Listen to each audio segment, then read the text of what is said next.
अच्छा, कंडीशन भी ऐसा नहीं क्या है, राम नाम जप रहे हैं तो क्या राम नाम जपने से हमारे पाप दूर हो जाएंगे? दूर हो जाएंगे, लेकिन एक शर्त लगी है मानस में, जो पाप है वो दूर हो सकते हैं। कैसे दूर होंगे? तो गोस्वामी तुलसीदास जी यहां तक कह रहे हैं कि दूर नहीं होंगे, आपके जो पाप हैं वो आपको छोड़ करके चले जाएंगे, आपको छोड़ना नहीं पड़ेगा। आप ये चाहेंगे हम पापों को छोड़ें, आपको पाप छोड़ने की आवश्यकता नहीं है। और अगर मैं आप लोगों से ये कह दूं कि आप पाप छोड़ दीजिए, जो भी मेरी आवाज को सुन रहे होंगे, अगर मैं आपसे ये कह दूंगा मेरे कहने से आप पाप छोड़ दें, तो मेरे कहने से कोई छोड़ देगा, लेकिन मुझे नहीं लगता कि जो पाप छूट जाए, क्योंकि हमारी जो प्रवृत्ति है वो ऐसी प्रवृत्ति बन गई है, क्योंकि सत्संग हमारे जीवन में से निकल करके चला गया है। सत्संग हमको मिलता है तो कोई काम के लिए सत्संग होता है, कोई अर्थ के लिए सत्संग होता है, जो सत्संग समाज के कल्याण के लिए होता है। ऐसा सत्संग अगर कोई संत हमको आकर के सुनाता है तो उसकी वाणी के द्वारा हमारे हृदय के, हमारे कानों से जब उसकी आवाज पहुंचती है तो हृदय में जाकर के वो जबरदस्ती प्रवेश कर जाती है। ये सत्संग की बात। तो ये पाप हमें छोड़ना नहीं पड़ेंगे, ये छोड़ करके चले जाएंगे, लेकिन कब?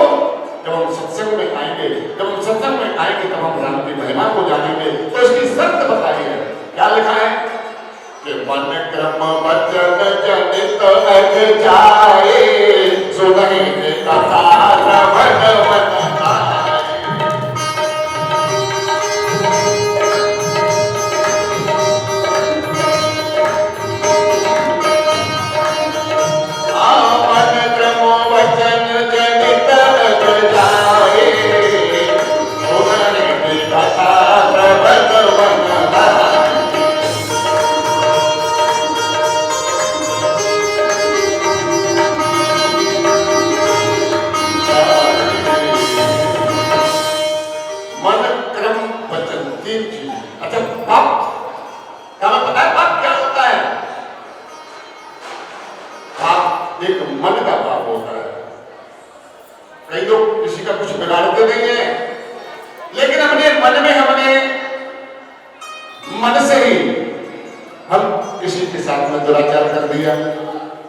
हमने सोच लिया कि इस व्यक्ति का ऐसा हो जाए, या मैंने सोच लिया कि मुझे लाभ मिल जाए, या मुझे ऐसा लगा कि मुझे ये मिल जाए, ऐसा करना चाहिए।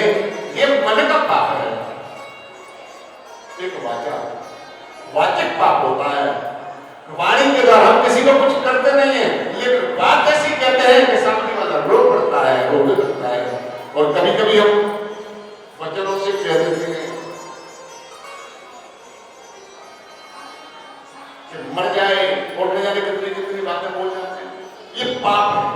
हम वाणी के द्वारा किसी सामने वाले व्यक्ति का और यदि अहित चाह देते हैं तो ये क्या है? ये वाचिक पाप है।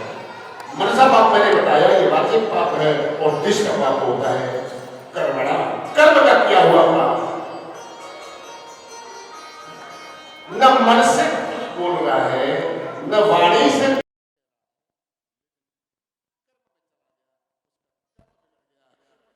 कर्म को हाथों से कर दिया, वो कर्म का पाप होता है। मनसा वाचा कर्मणा के मन कर्म वचन जनित अग जाई, मनसा वाचा कर्म के द्वारा पाप लिया है। ऐसे पाप गोस्वामी तुलसीदास जी कहते हैं कि छोड़ करके आपको चले जाएंगे, आपको छोड़ने की आवश्यकता नहीं है। बस सुन ही ये कथा श्रवण मन लाई, आपको इस कथा को सुनना है, कान यहाँ पर रखना है, मन को भी यहाँ पर रखना है। बैठ तो हम यहाँ जाएंगे, मोबाइल की घंटी बजेगी, खड़े होकर के चले जाएंगे। इसका मतलब यह है कि आपका मन यहाँ नहीं है। मन यदि यहाँ होगा तो आपको मोबाइल की घंटी सुनाई नहीं पड़ेगी। मोबाइल बंद कर करके बैठिए, क्योंकि जिस समय आपका मोबाइल आया है उसी समय पर न जाने कौन सा प्रसंग आ जाए, कौन सी एक बात आ जाएगी जो आपके जीवन को बदल सकती है। इसलिए अपने मन को और अपने कानों को यहां पर लेकर के साथ में बैठे, जो श्रवण और मन लगा करके जो श्रवण करेगा उसके जीवन में से और ये पाप उसको छोड़ करके चले जाएंगे, उसको छोड़ना नहीं पड़ेंगे। मैं अपने गुरुदेव भगवान के चरणों में बैठा था। मैंने गुरुदेव से पूछा कि गुरुदेव, रामचरितमानस के बारे में आप मुझे कुछ बताइए। गुरुदेव ने मुझसे कहा कि बेटा, मैं रामचरितमानस के लिए एक ही बात कहता हूं आपके लिए। कौन सी बात? कि ये रामायण है ना, ये केवल पोथी नहीं है, केवल ये किताब नहीं है। हमने उस कल्प वृक्ष को नहीं देखा जो देवताओं के यहां जो कल्प वृक्ष है उसके नीचे बैठ करके पहले तो हमारी धरती पे भी था, हुआ करता था, लेकिन वो जो कल्प वृक्ष है स्वर्ग लोक में, उस कल्प वृक्ष के भी नीचे बैठ करके हम हृदय में जो कामना करते हैं, चाहे अच्छी करें या बुरी करें, हम उन कामना की पूर्ति हमारी इस राम कथा के नीचे आकर के बैठ करके हो जाती है। क्योंकि ये रामचरितमानस, ये रामायण भी वो कल्पतरु है, कल्प वृक्ष है। उस कल्प वृक्ष को हमने देखा नहीं है, लेकिन रामायण को हमने देखा है। जिसने भी रामायण को केवल अलमारी में रख करके, रामायण आपका काम नहीं करेगा। केवल रामचरितमानस का पाठ करने से ये रामायण आपके जीवन में कल्याणकारी नहीं हो सकता, ये आपके लिए कल्पतरु नहीं हो सकता। ये रामायण कल्पतरु होगा तो किसी गुरुदेव की चरणों में बैठ करके आप राम कथा के महत्व को, गुणों को जान लेना और उनको सीख लेना। अपने जीवन में जब इनको सुनेंगे और अपने जीवन में मंथन करेंगे, विचार करके अपने जीवन में उतारेंगे, तो ये रामायण आपके लिए और काम वृक्ष हो जाएगा, सुरतरु बन जाएगा। लिखा है यहाँ गोस्वामी तुलसीदास जी ने, रामायण सुरतरु की छाया, तो दुख भय दूर निकट जो आया।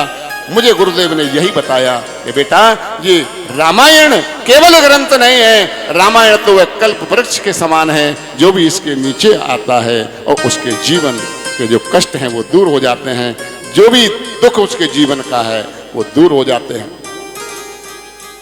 लेकिन कई ऐसे अभागे लोग हैं, रामचरितमानस को पढ़ते तो हैं, इस कल्प वृक्ष के नीचे तो आ जाते हैं, लेकिन यहाँ इस कल्प वृक्ष के, इस देव वृक्ष के नीचे बैठने के बाद भी उनकी कामनाएं नहीं मरते। कामना करते हैं तो कैसी कामना करते हैं? अरे वो अपने जीवन को परमार्थ में लगाने की कामना नहीं करता, अपने जीवन को भगवान से जोड़ने के लिए कामना नहीं करता, अपने जीवन को किसी गरीब के आंसू पहुंचने के लिए कामना नहीं करता। अगर वो कामना करता है तो वो पैसे की कामना करता है, मुझे पैसा मिल जाए, मुझे पैसा मिल जाए, मुझे ऐश्वर्य मिल जाए, मुझे बड़ाई मिल जाए, पर उसको अहंकार करेगा। एक बात बता दूं, ये जो पैसा आप यहाँ कमाने वाले हैं यही का यही रह जाएगा, आपके साथ जाने वाला नहीं है। भगवान की अदालत में ये पैसा नहीं चलेगा। आपने सुनी है कथा, मरने के बाद में व्यक्ति बहुत सारा पैसा कमाया, जब वो अंत समय उसका आया, पहुंचा भगवान के पास में, वहां जो उसने पाप करके जो कमाई की थी वो वहां परेशान हुआ, भूखों मरा, उसको लगा मुझे ये चाहिए, मुझे ये चाहिए। दुकान पर जाकर के ये पैसे जब दिए तो कह दिया कि भैया ये पैसा यहाँ नहीं चलता, ये पैसा तो मृत्यु लोक का है, तो यहाँ पर कौन सा पैसा चलता है? यदि तेने अपने जीवन में कोई सत्कर्म किए हों, अगर तेने किसी गरीब के आंखों के आंसू को पहुंचा हो, अगर तूने गौ माता की सेवा की हो, अगर तूने अपने माता पिता की सेवा की हो, अगर तेने अपने देश की सेवा की हो, अगर तू किसी नारी के दुख को दूर करने में, किसी की सम्मान करने के लिए तेने अपने आप को अगर कभी लगा दिया होगा, वह धन यहाँ पर चलता है। भगवान का भजन जो तूने किया है वह भगवान का भजन यहाँ पर चलता है। वहां जाकर के पछताया और रोया कि मुझे बहुत बड़ी गलती हो गई, मैंने अपने जीवन को तो उस शरीर के लिए, जो शरीर मरने वाला है, जिंदा रहने बचने वाला नहीं है, एक दिन आएगा ये शरीर धू धू करके चलेगा, लकड़ियों के ढेर पर स्वाहा हो जाएगा। ऐसे शरीर को सुविधा के लिए, भोगने के लिए, और हम अपने इस लोक को तो नष्ट करते ही हैं, बीमारियों का घर बना करके, और परलोक को भी हम नष्ट कर लेते हैं। जो दूसरा लोक है उसको भी नष्ट कर लेते हैं। तो गोस्वामी तुलसीदास जी यही कहना चाहते हैं कि हम राम कथा, ये कल्प वृक्ष है, यहां पर आए हैं तो अपने जीवन में भौतिक सुख सुविधाओं को मत मांगो। अरे परमात्मा के चरणों में यदि आप आए हैं तो आप ये मांगिए कि मुझे परमात्मा की भक्ति कैसे मिलेगी, मैं संतों की सेवा कैसे कर पाऊंगा, राष्ट्र की सेवा कैसे कर पाऊंगा। और आप ये मत सोचना कि महाराज हमें बाबा जी बनाने आए क्या, नहीं, शरण आप लीजिए राम कथा की, आपके जीवन में किसी प्रकार की कोई कमी ये राम कथा रहने नहीं देगी, क्योंकि ये काम तरु है, क्योंकि ये सुर तरु है, किसी प्रकार का आपके कोई जीवन में कमी नहीं छोड़ने वाली। ऐसी ये भव्यतम राम कथा, राम कथा कल बिटप कुठारी और सादर सुनकर राजकुमारी। भगवान शंकर कहते हैं, हे पार्वती, ये कथा कल युग के पापों को काटने के लिए, कलयुग रूपी जो पेड़ है उसको काटने के लिए ये कुल्हाड़ी के समान है। यदि हम राम कथा की शरण लेंगे तो हमारे कलयुग के जो दोष हैं, जो पाप हैं, वो दूर हमें हो जाएंगे। राम कथा सुंदर करतारी, संशय बिहग उड़ावनहारी। जो राम कथा, ये जीवन एक वृक्ष है। ये हमारा जीवन क्या है, एक वृक्ष है, एक पेड़ है, और इस पेड़ के ऊपर अनेक शाखा हैं। हमारी जो कामना है, जो हमारे विचार हैं, ये शाखा, इस पेड़ की शाखा है। और इस पेड़ की उन शाखाओं के ऊपर संशय रूपी पक्षी बैठे हुए हैं। संशय, ये कैसे हो गया, वो कर नहीं सकता, भगवान होता नहीं है, ये कई लोगों के मन में आता है, भगवान नहीं होता। ऐसा अनेक लोगों के मन में आया। तो ऐसे लोगों के लिए जिनका ये जीवन रूपी वृक्ष संशय रूपी पक्षियों से भर गया है, तो उस वृक्ष के पक्षियों को उड़ाने के लिए ये राम कथा, जैसे ताली बजाने के बाद में पक्षी उड़ जाते हैं, उसी प्रकार से राम कथा सुनने के बाद में और हमारे जीवन के संशय के पक्षी उड़ जाते हैं। किसी के उड़े हैं क्या? उड़े हैं। रामचरितमानस के उत्तरकांड की कथा है। प्रभु श्री राम जी का युद्ध चल रहा था। प्रभु श्री राम जी का युद्ध जब चला तो युद्ध लीला है भगवान की। लोग समझ रहे हैं कि भगवान का युद्ध इन राक्षसों के साथ में हो रहा है। अरे भ्रकुटी विलास जास उलय हुई, अगर वो भ्रकुटी केवल भ्रकुटी टेढ़ी करने के बाद में सृष्टि का प्रलय हो जाता है, क्या वो तुच्छ राक्षस राम जी के साथ में युद्ध करने लायक थे? भगवान नर बन करके आए हैं, नर लीला चल रही है। मेरे प्रभु की वो तो लीला है। और भगवान की उस युद्ध लीला में लंका के अंदर माता जानकी को लेने के लिए जब पहुंचे थे, रावण को समझाया, माना नहीं। अंत में युद्ध हुआ। युद्ध होते होते और एक दिन मेघनाथ ने नागपाश लिया और बाण चला करके और नागपाश में और भगवान राम को उन्होंने बांध दिया। बांधा, मूर्छित होकर के राम जी गिर पड़े। जब राम जी मूर्छित होकर के गिरे, हाहाकार मच गया। देवता परेशान हो गए कि ये रावण कैसे मरेगा, दुर्दांत रावण का अब अंत होने वाला नहीं है। देवता भयभीत परेशान हो गए हैं। नारद जी से कहा कि नारद जी क्या करना चाहिए। नारद जी गए, पहुंचे गरुड़ जी के पास में और गरुड़ जी से कहा, गरुड़ जी आप चलिए, राम जी को नागपाश में बांध दिया है, आप जाकर के नागों को खा लीजिए और आप नागों को खाएंगे तो आप प्रभु वहां से मुक्त कर दीजिए। गरुड़ जी आए हैं, नारद जी की बात सुन करके नागपाश से राम जी के उन नागपाशों को काटा, बंधन मुक्त हुआ और वहां से गरुड़ जी उड़ करके जब आए हैं, रास्ते में सोचने लगे, मैंने तो सुना है कि राम ब्रह्म हैं, लेकिन मैंने जाकर के देखा तो मुझे नहीं लगा कि ये ब्रह्म है। ये संशय है कि ये राम परमात्मा नहीं है, ये ब्रह्म नहीं है। क्यों? यदि ये राम ब्रह्म होते तो क्या एक छोटा सा राक्षस इनको बांध सकता था? गरुड़ जी सोचते हुए जा रहे हैं, नारद जी के पास में पहुंचे। नारद जी से कहा कि मुझे संशय हो गया। नारद जी ने कह दिया कि मुझे भी अनेक बार माया ने नचाया है, मैं आपको नहीं बता सकता। मेरे पिता के पास में चले जाओ। ब्रह्मा जी के पास में पहुंचे। ब्रह्मा जी ने कहा कि मैं भी नहीं बता सकता, आप शंकर जी के पास में जाइए। शंकर जी के पास में गए। शंकर जी ने प्रभु की कृपा से ये जान लिया कि अगर मैं इसको बता दूंगा तो इसका अहंकार और बढ़ जाएगा। अभी तो संशय है, इसको अहंकार और बढ़ जाएगा कि मेरा प्रश्न था उसका समाधान नारद जी नहीं कर पाए, ब्रह्मा जी नहीं कर पाए, वो तो शंकर जी ने किया। तो क्या करना चाहिए? मैं इनको एक ऐसे वक्त के पास में भेजता हूं कि जाने के बाद में इनका अहंकार मिट जाएगा। तो कह दिया कि नीलांचल उत्तर दिशा में नीलगिरी पर्वत है, नीलांचल पर्वत है, वहां पर कागभूषण जी भगवान के भक्त निवास करते हैं। हे गरुड़ जी आप वहां चले जाइए, आपका वहां पर संदेह दूर हो जाएगा। गरुड़ जी वहां पर गए हैं। कागभूषण जी नित्य कथा करते हैं। जैसे ही वहां पर गरुड़ जी पहुंचे, कथा करने के लिए मंच पर बैठने के लिए तैयार हो रहे हैं कि इतने में और गरुड़ जी का आगमन हो गया।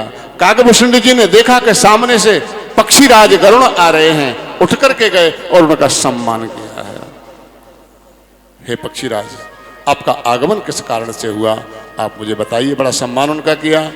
तो गरुड़ जी ने कह दिया, हे कागभूषण जी, जिस कारण से मैं आया था आपके आश्रम को देख करके ही।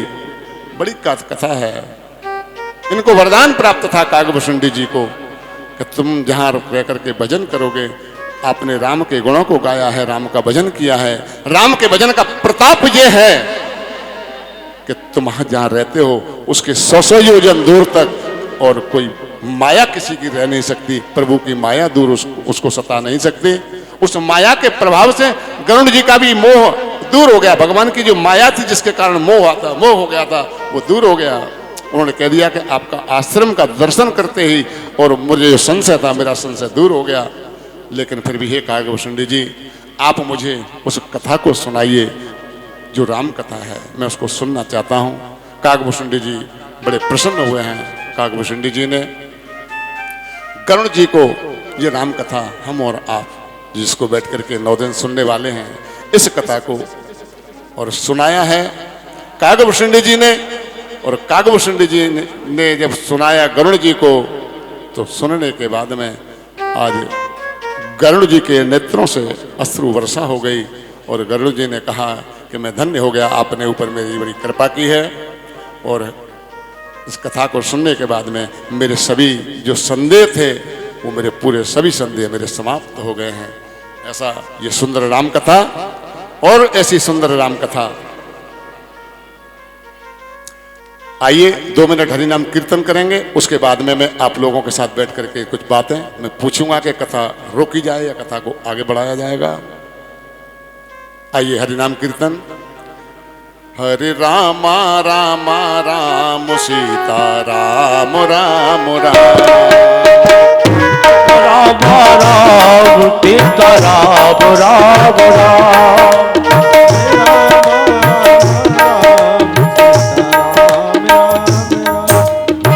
रामा राम राम सीता राम राम राम, रामा राम राम सीता राम राम राम। हरे राम राम राम सीता राम राम राम, हरे राम राम राम सीता राम राम राम, राम राम राम सीता राम राम राम, राम राम राम सीता राम राम राम, राम राम राम सीता राम राम राम। हरे राम राम राम सीता राम राम राम, ओ सीता राम राम राम सीता राम राम राम। बोलिए सीताराम भगवान की जय। अच्छा, कथा को आगे बढ़ाएं कि रोकें? रोक दें। आइए एक श्लोक मंगलाचरण का प्रवेश कथा का आज करते हैं। नवान पारण 9 दिन की कथा होगी, इसलिए एक श्लोक बोलने के बाद में कथा को अपन प्रारंभ करेंगे। वर्णानामर्थ संघानाम रसानाम छंदसामपि मंगलानां च कर्तारौ वंदे वाणी विनायकौ।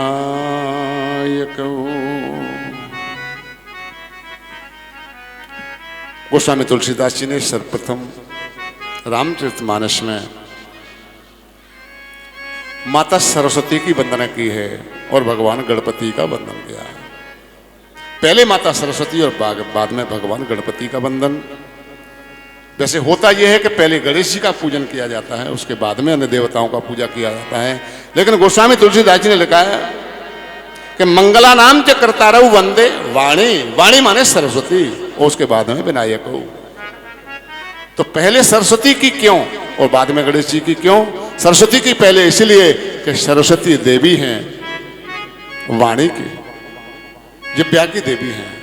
आज माता सरस्वती से गोस्वामी तुलसीदास जी आह्वान करके ये कहना चाहते हैं, हे माँ भगवती, हे माँ शारदे, आकर के मेरी वाणी पर विराजमान हो जाओ ताकि मैं भगवान गणपति की आराधना कर सकूं, भगवान गणपति की मैं आराधना कर सकूं। तो गोस्वामी तुलसीदास जी वाणी की माता सरस्वती की वंदना करने के बाद और अब श्री गणेश जी भगवान की वंदना कर रहे हैं। भजन नंबर 7 है। पांडे जी सुन ही नहीं रहे, 7 नंबर। आइए गणपति की वंदना के साथ आरती करेंगे और आरती के बाद में प्रसाद के बाद में हम जाएंगे। गोस्वामी तुलसीदास जी वंदना कर रहे हैं गणेशपति महाराज की। सरस्वती की वंदना पहले की और उसके बाद में गणेश जी की वंदना। प्रथम वंदना है, प्रथम वंदना है गजानन तुम्हारी। प्रथम वंदना है गजानन तुम्हारी। तुम्हारी दया का, तुम्हारी दया का, तुम्हारी कृपा का प्रभु मैं भिखारी। प्रथम वंदना है गजानन तुम्हारी। प्रथम वंदना है गजानन तुम्हारी। तुम्हारे दया का, तुम्हारे दया का, तुम्हारे दया का मैं हूँ भिखारी। प्रथम वंदना है गजानन तुम्हारी। प्रथम वंदना है गजानन तुम्हारी।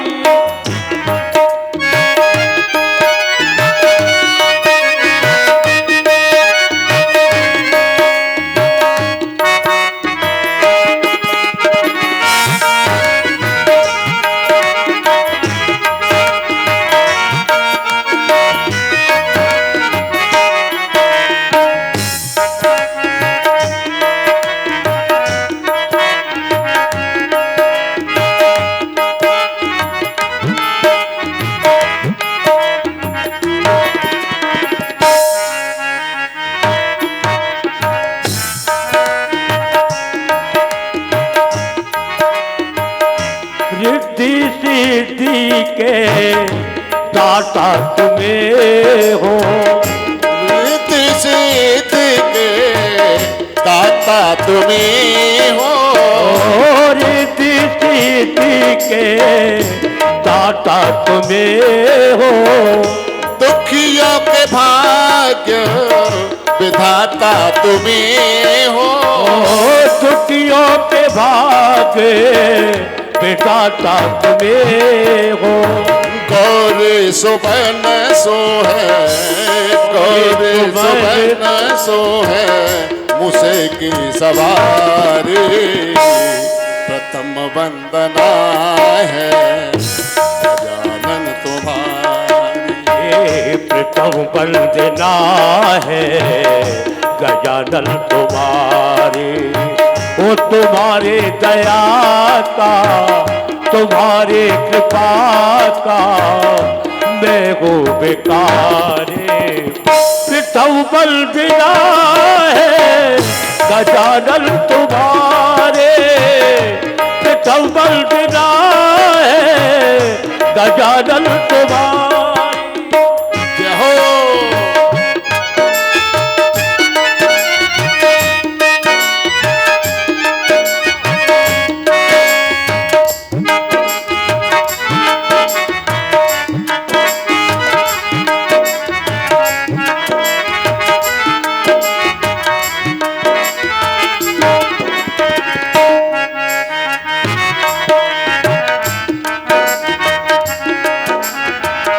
कहीं भी सहारा ना पाया है भगवन कभी भी सहारा पाया है भगवन शरण तब तुम्हारी मैं आया हूँ भगवन सरल तब तुम्हारे में आया हूँ भगवन शरण दो शरण दो शरण तो शरण दो शरण में तुम्हारी प्रथम वंदना है गजानन तुम्हारी।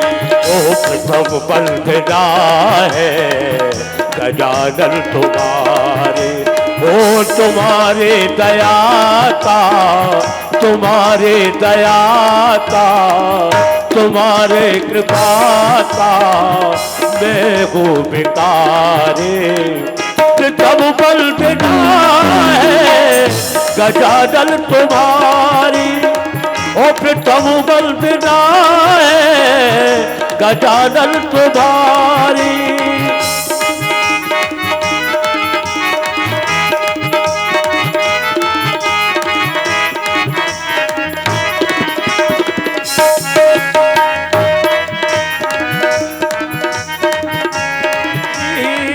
प्रथम बल बिना है प्रथम बल बिना है प्रथम बल बिना है गजानन तुम्हारी।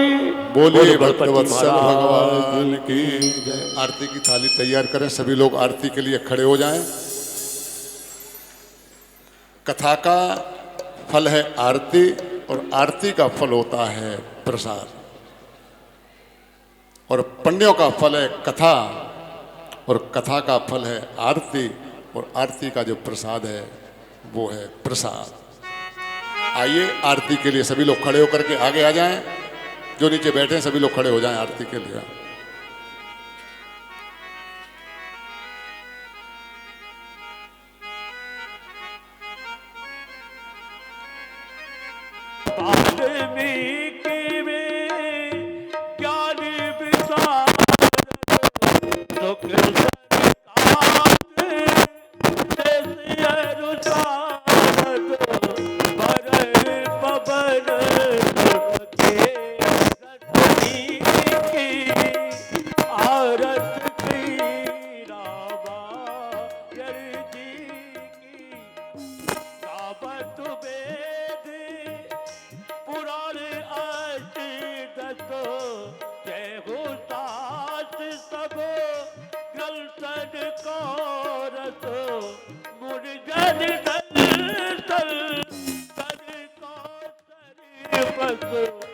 सारे अंत संमत सब ही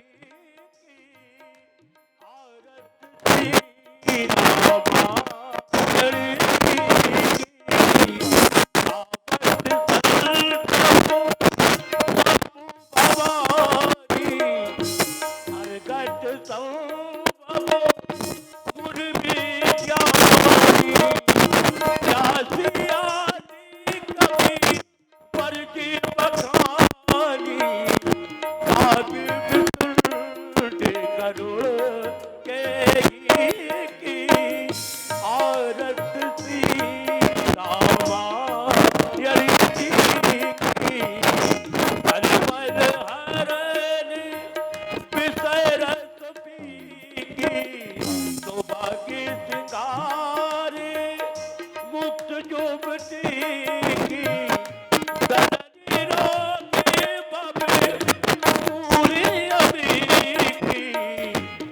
बात बात सब बिद तुलसी की आरत श्री रामा जी की गौरम करुणावतारम संसार सारम मुझे विकारम बसंतम हृदयार बिंदे बबम बाबाजी सकम नवाबे बबम बाबाजी सकम नवाबे बबम बाबाजी सकम नवाबे आरत श्री रामायण जी के तीरथ कर दिल सिय बेके आरत श्री राम आरती श्री राम आरती श्री रामायण जी की।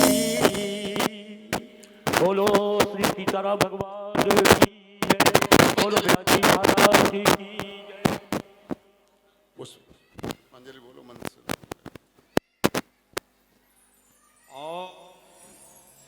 हस्ते अक्षत पुष्पाणि गृहीत्वा मंत्र पुष्पांजलि राजाधिराजै प्रसीसाहिने नमो वयं विस्मृते कुर्महे सावित्री कामान कामय मोह्यं कामेश्वर ददातु कुबेराय महाराजाय नमः। ओम यज्ञेन यज्ञमाय जन्ते देवास्तानि धर्माणि प्रथमाना सन्नादेनाकं महिमानः सचान्द्रजत पूर्वे साध्याः सन्ति देवाः। हरि ओम एकदन्ताय विद्महे वक्रतुण्डाय धीमहि तन्नो दन्तिः प्रचोदयात्। हरि ओम तत्पुरुषाय विद्महे महादेवाय धीमहि तन्नो रुद्रः प्रचोदयात्। सेवन्त कामकुलजाम्बकपावडिलाजे पुन्नागजाति करवीर सर्वे पुष्पै बेलवा प्रवाल तुलसी दलांजलि त्वं पूजयामि जगदीश्वर में प्रसीदा नाना सुगंध पुष्पाणि यथा कालोपमानि च पुष्पांजलि मया दत्त्वं ग्रहाणात् परमेश्वरः मंत्र पुष्पांजलि समर्पयामि भगवत्पादपुष्पाय नमः। श्री लड्डू गोपाल दिताभ्यो नमः मंत्र पुष्पांजलि समर्पयामि। बोले राजा रामचंद्र भगवान की जय। सभी माता बहन बंधु कथा के लिए समय पे आवे और एक बजे से है ना, 1 बजे से जो है 5 बजे तक का जो है कथा का समय है। आप अधिक से अधिक आने की कृपा करें। धन्यवाद। आरती के लिए उधर रखो थाली। ये थाली आरती के लिए उधर दे दो ना लोगों को, उधर रख दो, आगे रख दो। समय से आए क्योंकि कथा के प्रारंभ में जो भाव जो आता है जीवन के लिए बहुत अद्भुत आता है। एक मिनट आपके लिए उपयोगी रहेगा। समय आपके पास है तो पूरा समय आप जरूर दें और समय से आप आइए। प्रभु की कृपा आपके ऊपर होगी। कुछ लोगों को बता देना, जिसको लेकर के आएंगे आपको उसका अनंत गुना फल आपको भी प्राप्त होगा।